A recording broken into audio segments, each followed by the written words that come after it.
ጋይስ በያላችሁበት ሰላማችሁ ይብዛ። ዛሬ ተቆራጭ ነው የምሰራው።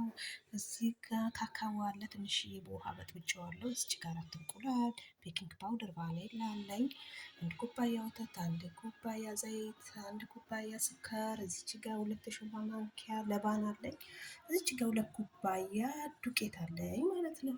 ወደ አሰራሩ በደንብ አዋህጄው መጥቻለሁ። አይታይም፣ እቃዬ ትልቅ ነው።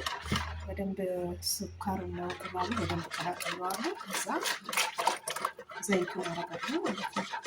ዘይቱ ጋር ደግሞ ቀላቅለዋለሁ። ከዚህ በኋላ ማሽኑ አያስፈቅድም። በእጃችን ስቴን በደንብ ዘይት ቀብቼዋለሁ። ወረቀቱንም ያዘጋጀሁት። ከዛ ይሄንን እንደዚህ አወርዳለሁ። ከዛ ቅንስ ባለ ጋዝ ለአንድ ሰዓት ነው የማመድበት ማለት ነው። ለአንድ ሰዓት አመድበትና ኬኩ ሲወጣ እንግዲህ ይሄን ይመስላል። ገቶ ያያችሁት እንዴት የሚያምር ሆኖ እንደወጣ